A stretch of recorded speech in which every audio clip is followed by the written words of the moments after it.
మందపాలుడు అని ఒక రాజుగారు. ఆయన ఒక 1000 దేవతా సంవత్సరముల పాటు తపస్సు చేశాడు.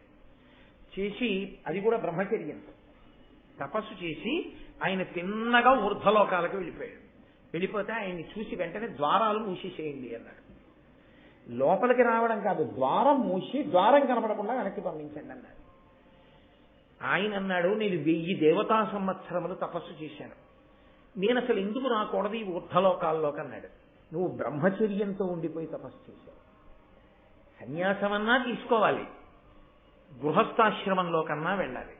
బ్రహ్మచారిగానే మిగిలిపోయి చాలా చేసినా వాళ్ళకి ఊర్ధ్వలోకముల యొక్క ద్వార దర్శనం కూడా ఇవ్వు. నీకు పితృణం తీరలేదు, నువ్వు సంతానాన్ని కనాలి. పిచ్చి పిచ్చి వేషాలేసి ఏదో వేదాంతం వంటబట్టిందని పెళ్లి చేసుకోమనే వాళ్ళకి వాత. నన్నయ్య గారి భారతంలో ఈ ఘట్టం.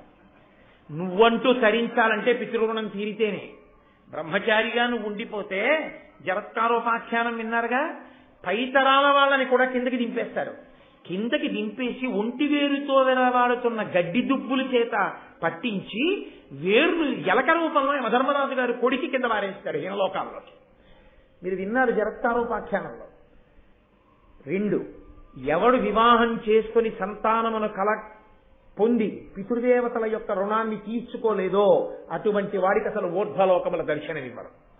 కాబట్టి నువ్వు ఎంత తపస్సు చేస్తే ఎవడకు కావాలి, నువ్వు బ్రహ్మచారిగా ఉండిపోయావు, పో వెనక్కి.